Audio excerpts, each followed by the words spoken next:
Hello दोस्तों। तो आज हम बात करेंगे कॉमन डाउट्स जो लोगों के रहते हैं गेट के रिगार्डिंग या गेट एग्ज़ाम के रिगार्डिंग कि कौन एलिजिबल है, जो और भी काफ़ी सारे क्वेश्चन होंगे आपके दिमाग में। तो इस वीडियो में आपके वो सारे डाउट्स क्लियर हो जाएंगे। तो और अगर नहीं क्लियर होते हैं तो प्लीज़ कमेंट सेक्शन में अपने डाउट्स डाल देना। मैं ट्राई करूँगा कि आपके जो क्वेश्चन है उसको आंसर कर सकूँ। चलो शुरू करते हैं। सो पहला जो क्वेश्चन है वो है कि I am currently studying in third year BA BCom BSc, am I eligible to appear for GATE 2023। तो हाँ, आप एलिजिबल होते हैं। और कोई भी अंडर ग्रेजुएट स्टूडेंट है, अगर वो थर्ड ईयर में है या उस फोर्थ ईयर में है, ठीक है, या उसके नेक्स्ट ईयर में है, जो अगर कोई 5 ईयर का कोर्स कर रहा है, तो वो एलिजिबल है इस एग्ज़ाम को देने के लिए। और जो अंडर ग्रेजुएट प्रोग्राम्स है, जो अप्रूव्ड प्रोग्राम्स है, वो है engineering, technology, architecture, arts, commerce, science. इसमें से ही आपको अंडर ग्रेजुएट करनी है, इसके अलावा नहीं है। तो इसलिए आप अगर इसमें फॉल कर रहे हैं तो आप एलिजिबल हैं। तो BA BCom BSc इसमें फॉल करते हैं, तो इसलिए यस आप एलिजिबल होंगे। तो अगला क्वेश्चन है कि I am currently studying in third year BE but through parallel entry in second year after finishing diploma, am I eligible to appear for GATE 2023।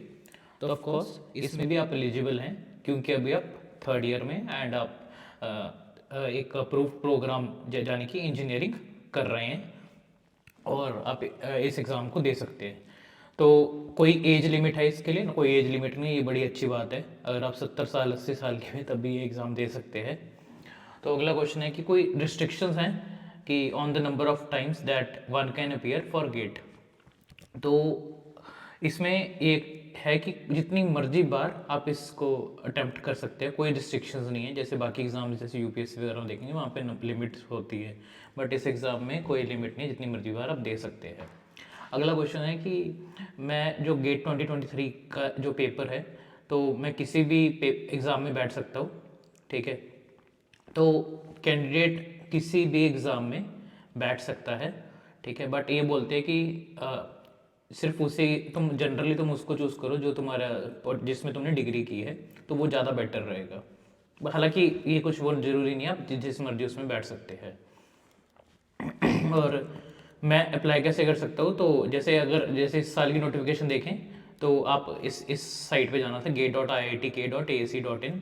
अगर कोई और IIT करवाती तो उनकी अपनी अलग साइट होती, तो वहाँ पे जाना पड़ता। तो हर बार जनरली अलग अलग IITs करवाती हैं, तो उनकी वो अपने लिंक्स ऐसे दे देते हैं कि यहाँ यहाँ जाके आप अप्लाई कर सकते हैं इसके लिए। तो यहाँ पे लिखा हुआ है कि can I use one email address to fill multiple application forms? नहीं, आप नहीं यूज़ कर सकते एक ईमेल एड्रेस को to fill multiple application form. तो यहाँ पे लिखा हुआ है do I need to fill 2 forms to appear in 2 papers? नहीं, आपको सिंगल फॉर्म ही भरना है, तो आप उसको कॉम्बिनेशन सेलेक्ट कर सकते हैं दोनों पेपर्स के लिए। तो ये पूछ रहे हैं कि वाई जब आप वहाँ पे भर रहे होते हैं तो वहाँ पे ना ऑप्शन आती है कि आपको कौन सी सिटीज़ चूज़ करनी है, 3 सिटीज़ चूज़ करनी होती है। तो अगला क्वेश्चन उसके रिगार्डिंग है, why should I choose 3 examination cities? तो जनरली तो आपको पहले सिटी मिल जाएगा, बट कभी कभी क्या होता है ना कि अगर बहुत सारे कैंडिडेट्स अप्लाई कर रहे हैं एक सिटी के लिए, तो उस टाइम पे आपकी चॉइस रेलिवेंट हो जाती है। क्योंकि जो मतलब जैसे अगर एक सिटी नहीं मिल रही आपको, तो जो बाकी की 2 सिटीज़ हैं जो सेकंड चॉइस होगी वो आपकी होगी। अगर सेकंड सिटी भी नहीं मिल रही तो जो थर्ड सिटी है वो आपको मिलेगी। तो ये पूरा प्रोसेस रहता है। तो ये बोल रहे हैं कि अगर पावर या इंटरनेट कनेक्शन फेल हो जाए जब आप सबमिट कर रहे हैं एप्लीकेशन अपना यहाँ पे, तो क्या करना है? तो अगेन कि कुछ नहीं, बस सिंपल फिर से लॉगिन करो और अपना एप्लीकेशन प्रोसेस फिर से शुरू कर सकते हैं, ठीक है। तो जो OBC है, नॉन क्रीमी लेयर और EWS कैंडिडेट को कैटेगरी सर्टिफिकेट अपलोड करना है, तो इन्होंने बोला नहीं करना। और SC ST PWDs को करना होता है, ठीक है, ताकि वो कंसेशन के लिए अप्लाई कर सकें एप्लीकेशन फ़ीस में। उसके बाद है कि फ़ी पेमेंट कैसे करनी है। तो पहले तो ऑनलाइन एप्लीकेशन फॉर्म भरना होता है, तो उसके बाद ही फीस पेमेंट की ऑप्शन आती है। तो जैसे कुछ एक्स्ट्रा चार्जेस भी लग सकते हैं आपके, सर्विस चार्जेस, प्रोसेसिंग फ़ीस या बैंक चार्जेस, जो आपको बियर करने पड़ेंगे ओबियसली। तो कितनी फ़ीस होती है इन 2 पेपर्स को देने के लिए? तो जो 2 पेपर्स को देने के लिए जो फीस है वो दुगनी हो जाएगी सिंगल पेपर के लिए, ठीक है। तो जैसे कि फीमेल कैंडिडेट्स के लिए अगर 30 अगस्त से 30 सितंबर के बीच में भरते हैं, जो कि रेगुलर पीरियड होता है, और जनरली से भी भर देते हैं, तो 850, मतलब जनरल 850 है। अगर लेट एंट्री तो 1350 है। उसके बाद सिमिलरली SC ST PWDs के लिए 850, अदरवाइज 1350। और जो बाकी सारे कैंडिडेट्स हैं उनके लिए 1700, और दो अगर एक्सटेंडेड पीरियड 2200। तो ये देखिए फ़ीस काफ़ी मतलब हायर एंड पे है। अगर मुझसे वो 1700 जो ले रहे हैं वो भी पर पेपर के लिए। तो ये बोल रहे हैं कि NRIs के लिए फ़ीस क्या रहेगी, राइट, जो फॉरेन नेशनल्स अगर उनको ये एग्ज़ाम देना है तो उनके लिए ये बताया गया है कि क्या क्या फ़ीस है उनके लिए। मतलब अगर इंडिया में सेंटर में अप्लाई कर रहे हो तो सेम ही रहेगा, अगर बाहर है तो मतलब $100 और $200 डिपेंडिंग अपॉन कहाँ पे हो, ठीक है, एग्जामिनेशन सेंटर कहाँ पे आपका, उसके अकॉर्डिंग आपको चार्ज किया जाएगा। उसके बाद अगला है कि what is the fee for candidates with Indian nationality appearing at international centre. तो वो इन्होंने बता दिए $100 और USD $200। ये एक्सटेंडेड पीरियड है तो ये तो जनरली नहीं आप फॉलो करोगे। उसके बाद इन्होंने यहाँ पे लिखा है कि जब मैं पेमेंट कर रहा हूँ तो अगर पावर या इंटरनेट कनेक्शन चला गया तो क्या करना है। तो इसमें कुछ वो नहीं, मतलब घबराने वाली बात नहीं होती है कि अगर कोई फ़ीस कट गई और एक्नॉलेजमेंट नहीं हुई है तो आपके पैसे वापस आ जाएंगे, ठीक है। हालांकि थोड़ा टाइम लगता है बट इसमें घबराने वाली बात नहीं है। तो इस चीज़ को आप ज़्यादा मतलब टेंशन मत लेना अगर ऐसा कुछ होता है तो। कभी कभी ये बोल रहे हैं कि money has been debited from my account more than once, so how do I get the money back. तो वो अपने आप वापस आ जाएगी, तो इसमें भी टेंशन लेने की ज़रूरत नहीं है। तो कोई आपको प्रिंट आउट निकाल के आपको वो भेजना नहीं होता इनको, ठीक है, कहीं नहीं भेजना आपको। कोई टेंशन वाली बात नहीं है इसमें भी। उसके बाद how how will I know the status of my application, आप लॉग इन कर सकते हैं और चेक कर सकते हैं अपनी एप्लीकेशन का स्टेटस, ठीक है। उसके बाद स्टेटस मतलब कि वो ये देखते हैं कि आपका सब फॉर्म ठीक भरा हुआ है या कुछ गलतियाँ तो नहीं है इसमें, वो सब। तो जब आप ऑनलाइन एप्लीकेशन प्रोसेस भर देते हैं, ठीक है, तो उसके बाद आप अपना मतलब कंप्लीट कर देते हो और PDF फाइल जनरेट हो जाती है आपकी, तो आप अपना एप्लीकेशन डेटा नहीं चेंज कर सकते, इसलिए आपको केयरफुल रहना है जब आप डेटा भर रहे हैं। तो कुछ लोग कहते हैं कि हम प्रिंट आउट लेना भूल गए, तो अब फिर से कैसे लें प्रिंट आउट। सिंपल लॉगिन करो, आपको इनरोलमेंट ID दी होगी, पासवर्ड दिया होगा, प्रिंट आउट ले लो। और बट ये प्रिंट आउट कहीं भेजना मत, ठीक है, कहीं ज़रूरत नहीं है, आपके अपने पास ही रखना है। तो अगला है कि अगर मैंने फ़ोटोग्राफ जैसे मुझे स्पेसिफिकेशन के अनुसार वैसे अपलोड नहीं किए तो एप्लीकेशन रिजेक्ट हो जाएगी, तो डिफेक्टिव मार्क हो जाती है, उसके बाद आपको रेक्टिफाई करना पड़ता है, ठीक है। उसके बाद अगर फिर भी नहीं हुआ तो आपकी एप्लीकेशन रिजेक्टेड हो जाएगी। तो इन्होंने लिखे कि अगर मैंने अपने सिग्नेचर नहीं किए अच्छे से अपलोड तो क्या होगा, सिमिलर सेम केस जैसे फोटोग्राफ से तो एक चांस दिया जाएगा, अदरवाइज फिर आपका रिजेक्ट हो जाएगा। तो कौन से ID एक्सेप्टेड है, आधार, पासपोर्ट, पैन कार्ड, ये सब एक्सेप्टेड है। उसके बाद कोई रिलैक्सेशन है क्वालिफाइंग मार्क्स से फीस में EWS के लिए, तो EWS कैंडिडेट्स के लिए सेम रहता है। तो जो क्वालिफाइंग मार्क्स है वो 90% है, जो जनरल स्टूडेंट्स के लिए जो होती है, ठीक है। Like application fees same, sorry application fees same रहती है और जो क्वालिफाइंग मार्क्स हैं वो 90% है जो जनरल कैंडिडेट्स के लिए। तो उसके बाद ये कहते हैं कि अगर मैं EWS certificate at the time of admission या काउंसलिंग नहीं दिखा पाया तो क्या होगा। तो गेट सिर्फ एक एग्ज़ाम है, ठीक है। उसके बाद जो एडमिशन्स आप अलग अलग जगह लेते हो उसका गेट से कुछ लेना देना नहीं है, वो उन जो कॉलेजेस गेट को एक्सेप्ट करते हैं उनके ऊपर रहता है, ठीक है। तो गेट तो जस्ट अपना एग्ज़ाम कंडक्ट करता है, ख़त्म, दैट्स इट। कोई गेट की रिस्पॉन्सिबिलिटी नहीं, वो तो बाकी इंस्टीट्यूट्स ने गेट को क्राइटेरिया बनाया हुआ है कि आप इसको एग्ज़ाम को देने के बाद वहाँ पे आप लाइक गेट का स्कोर देके आप अच्छे अच्छे कॉलेज में एडमिशन ले सकते हैं। तो ये EWS सर्टिफिकेट नहीं है तो उस कॉलेज की पॉलिसी देखनी पड़ेगी कि क्या बोलती है वो। तो do I have to upload my EWS certificate during the application process, no. उसके बाद ये बोलते हैं कि I want to take 2 papers from the 2 papers combination, ठीक है। तो इन्होंने बोला कि जब ऑनलाइन फॉर्म भरा था तो मैंने सिर्फ एक पेपर ऐड किया और पेमेंट कर दी, तो मैं सेकंड पेपर भी ऐड कर सकता हूँ। तो पेमेंट के बाद नहीं आप कर सकते, तो आप सेकंड पेपर सिर्फ तब ऐड कर सकते हैं लेटर स्टेज पे, ठीक है, जब आपको टाइम दिया जाएगा, बट वहाँ पे आपको एडिशनल फीस पे करनी पड़ेगी। तो उसके बाद इन्होंने बोला है कि सेम क्वेश्चन अलग बोल दिया इन्होंने कि can I create a new enrolment ID for 2 papers. तो इन्होंने बोला है कि आप क्रिएट कर सकते हैं न्यू एनरोलमेंट ID जहाँ पे आप 2 पेपर्स को के लिए पूछ सकते हैं, बट जो आपने प्रीवियस ID क्रिएट की थी सिंगल पेपर के लिए वो रिजेक्ट हो जाएगी और उसकी फ़ीस रिफंड नहीं की जाएगी। उसके बाद यहाँ पे लिखा हुआ है कि अगर मैंने एग्जामिनेशन सिटी चेंज करने के लिए बोला है एडिशनल फ़ीस पे करके तो मेरी न्यू सिटी ऐड हो जाएगी। तो ये बोलते हैं कि ये ज़रूरी नहीं कि नहीं होएगी, ठीक है। तो बट जो आप एक सिटी मिल जाएगी, जो आपने 3 चॉइसेस भरी होंगी डिपेंडिंग अपॉन अवेलेबिलिटी। तो ये बोल रहे हैं कि जो फोटोग्राफ्स और फोटो आईडी है वो एक्सचेंज हो गई है एप्लीकेशन में, जब ऑनलाइन रजिस्टर कर रहे थे तो एप्लीकेशन रिजेक्ट हो जाएगी। तो वो बोल रहे हैं कि डिफेक्टिव मार्क होएगी, एक चांस दिया जाएगा, अगर उस चांस में भी फिक्स नहीं करते हैं तो रिजेक्ट होगा। तो कौन सा पार्ट फोटो आईडी का अपलोड करना है, तो इसमें नाम होना चाहिए, डीओबी होना चाहिए और आईडी नंबर अपलोड होना चाहिए, ठीक है। तो अगर दोनों साइड ये इन्फॉर्मेशन स्प्रेड आउट है कि एक पेज पे नेम लिखा हुआ है, दूसरे पेज पे डेट ऑफ बर्थ, तो दोनों को आपको अपलोड करना है, बोथ फ्रंट साइड और बैक साइड आपको अपलोड करनी है। तो अगर आपको अपनी एप्लीकेशन विड्रॉ करनी है, आपकी फीस रिफंड नहीं होगी, इस बात का ध्यान रखना है। तो ये बोल रहे हैं कि I have more than 12 to 15 years older Aadhaar card as my photo ID, can I use it to complete the application registration. तो इसमें बोले कि फ़ोटो आईडी में आपकी रीसेंट फ़ोटो ही होनी चाहिए। तो अगर आपके फेशियल फीचर्स डिफ़िकल्ट है मैच करने को फ़ोटो आईडी में, तो डाउटफुल आइडेंटिटी मार्क कर दी जाती है। तो इसलिए फ़ोटो आईडी वही आप अपलोड करें जो इसमें आपकी रीसेंट फ़ोटो हो। अगला क्वेश्चन है कि मैंने अपने आधार कार्ड को एज फोटो आईडी डाल दी है बट पैन कार्ड डाल दिया प्लेस ऑफ आईडी नंबर, तो ऑब्वियसली आपकी एप्लीकेशन रिजेक्ट हो जाएगी। अगर आपने कोई रॉन्ग पेपर चूज़ किया है तो आप करेक्शन कर सकते हैं, तो आप लेटर स्टेज पे कर सकते हैं, इमीडिएटली पेमेंट करने के बाद नहीं कर सकते। लेटर स्टेज में ऑप्शन देता है गेट आपको चेंज करने के लिए। और अगर स्पेलिंग मिस्टेक है नाम में, ठीक है, और आपका जो एप्लीकेशन है वो डिफेक्टिव मार्क कर दी गई है, तो अपने स्पेलिंग मिस्टेक कर सकते हैं, तो लेटर स्टेज में आपको ऑप्शन मिलेगी, इमीडिएटली नहीं कर सकते, ठीक है। तो अगर एक बड़ा इंटरेस्टिंग क्वेश्चन है कि अगर मैं अपना नया नाम यूज़ करना चाहूँ जो मैरिज के बाद आया, ये जनरली लड़कियों का केस होता है, तो बट जो फोटो आईडी है वो ओल्ड नाम से है, तो वो एप्लीकेशन रिजेक्ट होएगी। तो आपको क्या करना पड़ेगा कि photo ID with old name, ये जो आपके पास है, अलॉन्ग विद एफिडेविट अटैच करना पड़ेगा आपको, अदरवाइज आपकी एप्लीकेशन रिजेक्ट हो जाएगी। Affidavit is very important here, ठीक है। सो अगला आगे देखते हैं कि एडमिट कार्ड कब मिलेगा।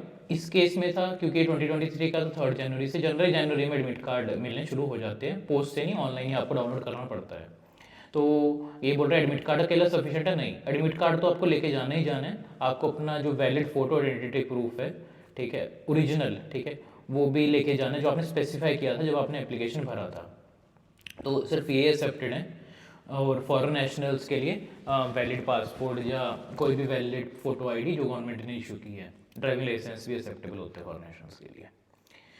और can I bring soft copy of the admit card to gain entry to the examination centre, नहीं, हार्ड कॉपी ही चाहिए एडमिट कार्ड की अगर आपको एंट्री लेनी है। सॉफ्ट कॉपी और मोबाइल थोड़ी ना लेके जाएंगे वहाँ पे, ठीक है। तो इन्होंने बोल रहे कि कितने गेट पेपर्स के लिए अप्लाई कर सकता हो, तो आप एक के लिए भी कर सकते हैं, 2 के लिए भी कर सकते हैं, ठीक है। तो आपके ऊपर डिपेंड करता है, और आप देख लेना लिस्ट में जो भी आपको ठीक लगे कि कौन सा पेपर चूज़ करना है। तो अगर पेपर ज़्यादा एक सेशन से ज़्यादा में हो रहा है तो मैं कोई भी उस सेशन में बैठ सकता हूँ, तो नहीं, तो एक सेशन को सिर्फ एक ही सेशन, लाइक एक कैंडिडेट को सिर्फ एक ही सेशन अलॉट होगा मल्टीपल पर्टिकुलर पेपर के लिए। After submission of application am I permitted to change my GATE examination paper, हाँ आप जरूर कर सकते हैं, और only after the last date for application submission. तो वो क्या है कि एडिशनल पेमेंट करनी पड़ती है आपको, बस वो चीज़ होती है। तो आप अपनी एग्जामिनेशन सिटी भी चेंज कर सकते हैं, अपना जो कैटेगरी भी चेंज कर सकते हैं। उसके बाद ये बोल रहे हैं कि ये इंपॉर्टेंट चीज़ है कि कोई वाइट पेपर मिलेगा, तो एक स्क्रिबल पैड मिलेगा, तो रफ वर्क के लिए, तो वो आप है, ठीक है। और सेकंड स्क्रिबल पैड के लिए कैंडिडेट को पहला स्क्रिबल पैड रिटर्न करना पड़ेगा। तो जो वर्चुअल साइंटिफिक कैलकुलेटर है वो कंप्यूटर स्क्रीन पे होगा, आप खुद को नहीं लेके जाना है ऐसा कैलकुलेटर। तो इन्होंने बोले कि am I allowed to enter the examination hall at any point during the examination, तो इन्होंने बोले नहीं, उसको आपको सिर्फ एक पर्टिकुलर टाइम से पहले ही आना है, तो 30 minutes from start of time के बाद आपको अलाउड नहीं होगा। तो अगर सपोज हम लेट आते हैं तो हमें एक्स्ट्रा टाइम दिया जाएगा, नहीं दिया जाएगा। तो आप जल्दी भी नहीं निकल सकते, ठीक है, सिर्फ जब एग्ज़ाम ख़त्म होगा तभी निकल सकते हैं। तो कौन सा आइटम्स परमिटेड नहीं होती है कि अपने साथ लेके जाना, तो इसमें से मोबाइल फ़ोन है, फिज़िकल कैलकुलेटर है, वॉलेट है, वॉचेस है, books, papers, blue sheet, pen, pencil box, pouch जैसे कोई सिमिलर आइटम परमिटेड बिल्कुल भी नहीं होती एग्जामिनेशन हॉल में लेके जाना। उसके बाद मैं फिजिकल कैलकुलेटर यूज़ कर सकता हूँ, नहीं आप नहीं यूज़ कर सकते हो, आपको एक वर्चुअल साइंटिफिक कैलकुलेटर दिया जाएगा, उसके बाद will there be any arrangement at the examination centre for the safe keeping of my personal items such as mobile phones. नहीं, ये नहीं होगा। तो इसलिए आप अपना मतलब जो मोबाइल फ़ोन है वो घर पे रख के जाए। तो फिज़िकल कैलकुलेटर नहीं अलाउड, इलेक्ट्रॉनिक वॉच नहीं अलाउड, मोबाइल फ़ोन्स नहीं अलाउड, तो ये मत करना, ठीक है, सारी मेहनत खराब चली जाएगी। तो इसमें बोला है कि सेपरेट रैंक जो पेपर होता है इसके लिए नहीं होता, सेपरेट रैंक एंड पेपर है आर्किटेक्चर एंड प्लानिंग के लिए, इसके लिए भी नहीं होता। तो geology and geophysics candidate के लिए होता है। तो इसमें क्या है, separate scores and ranks will be provided for the candidates based on part B section in the GG paper. For this separate cut off marks will be obtained as per the common procedure but considering the following sections of the GG paper. ये दो है। तो separate rank और score निकला जाएगा sectional papers जैसे एक्ससी, एक्सेट and Excel. हाँ, ठीक है, ये पीडब्ल्यूडी एंड डिसलेक्सिक स्टूडेंट के लिए। तो ये गाइडलाइंस दी हुई है, ये पढ़ लेना आप, ठीक है, पीडब्ल्यूडी गाइडलाइंस है। एंड तो विल स्क्राइब की फैसिलिटी सभी उसको दी जाएगी पीडब्ल्यूडी कैंडिडेट्स को। तो ये सिर्फ इन लोगों को दी जाएगी, ठीक है। तो will there be magnified question paper for visually challenge PWD candidates. हाँ, ये बड़ी अच्छी बात है and I fully support this कि ये चीज़ होनी चाहिए, ठीक है। तो हम सब लकी है कि हमारे पास लोगों ने मतलब विजुअल कोई पेपर नहीं, बट जिनकी होती है विजुअली चैलेंज होते हैं, राइट, तो उनको ये सब फैसिलिटीज़ ज़रूर होनी चाहिए। तो एक्सेसिबल होना चाहिए एग्ज़ाम हर एक के लिए। Will the facility of scribe compensatory extra time be provided to dyslexic students. Obviously उनको मिलेगा ये चीज़, एक्स्ट्रा टाइम मिलेगा, ठीक है, तो ये भी मिलेगा। तो ये अपना खुद का स्क्राइब भी लेके जा सकते हैं जिनके पास बेंचमार्क डिसेबिलिटीज़ है। तो इन्होंने लिखा है कि can I request for scribe eight the examination centre on the day of examination. नहीं कर सकते आप, ठीक है, पहले बताना पड़ता है उसके लिए। उसके बाद स्क्राइब सर्विसेज और कंपनसेटरी टाइम के लिए इन्होंने ये कुछ गाइडलाइंस दी हुई हैं। ये आप जस्ट मैं ये कर रहा हूँ तो आप अपना जैसे पॉज कर लेना वीडियोस एंड पढ़ लेना ये स्क्राइब अरेंजमेंट्स या इस सब के लिए, अदरवाइज ये वीडियो काफ़ी लंबी चली जाएगी। उसके बाद गेट स्कोर कार्ड की बात करते हैं जिसका सबको वेट होता है। तो गेट स्कोर कार्ड में क्या है कि can I download the marks displayed on the portal और can I print a hard copy of the same. तो जो मार्क्स होते हैं पोर्टल पे वो सिर्फ आपकी इन्फॉर्मेशन के लिए होते हैं, तो कोई भी इलेक्ट्रॉनिक या पेपर कॉपी डॉक्यूमेंट की वैलिड नहीं है। तो स्कोर कार्ड की आप हार्ड कॉपी भी नहीं लेके आ सकते, तो आपको डाउनलोड करना पड़ता है गेट एप्लीकेशन पोर्टल में जाके इस ड्यूरेशन के बीच में। तो उसके बाद इसके बाद आपको एक 500 की फ़ीस देनी पड़ती है, तभी आप अपना स्कोर कार्ड डाउनलोड कर पाएंगे। और 2024 के बाद गेट 2020 स्कोर कार्ड अवेलेबल नहीं होता। और कौन एलिजिबल होता है स्कोर कार्ड के लिए? गेट 2023 स्कोर कार्ड ओनली वो कैंडिडेट्स को एलिजिबल होता है वो स्कोर मार्क्स मोर देन और equal to the qualifying marks. बाकियों के लिए तो स्कोर कार्ड निकलता ही नहीं, तो क्वालिफाइंग मार्क्स जरूर लेके आने हैं आपको। और वैलिडिटी क्या रहती है? 3 इयर्स की वैलिडिटी रहती है, बहुत इंपॉर्टेंट है। The portal shows that I have been awarded negative marks in GATE examination, is it an error? Marks negative हो सकते हैं, अगर आप सारी गलत कर दें तो नेगेटिव हो जाएंगे, राइट, तो कोई एरर नहीं है ये। तो the portal shows that my GATE score is negative even though my marks are positive, is it an error? तो एरर नहीं पॉसिबल है अगर आप गलत करें, ज़्यादा गलत कर दें। I have received marks less than the qualifying marks mentioned for SC ST PW of that paper, can I still download the performance report? हाँ, तो अगर आपको आप डाउनलोड कर पाएंगे लेटर डेट पे, डेट अनाउंस हो जाएगी। My results are withheld, what should I do? अगर आपके रिजल्ट्स विदहेल्ड हुए हैं क्योंकि आपके डिफेक्ट था एप्लीकेशन में, तो आप डॉक्यूमेंट्स रेलिवेंट भेज सकते हैं ये यहाँ पे इस ईमेल ID पे, और जब सारे डॉक्यूमेंट्स मिल गए, एप्लीकेशन कंप्लीट हो गया, आपका रिजल्ट रिलीज़ हो जाएगा। तो ये मेंशन करना ना भूलिए अगर आपके हाथ ये केस है। तो ये थी पूरी वीडियो, ठीक है। आई होप ये वीडियो आपको पसंद आई हो। अगर ये वीडियो पसंद आई हो और ये इन्फॉर्मेटिव लगी हो तो प्लीज़ इसको लाइक, शेयर और सब्सक्राइब जरूर करें। Thank you so much.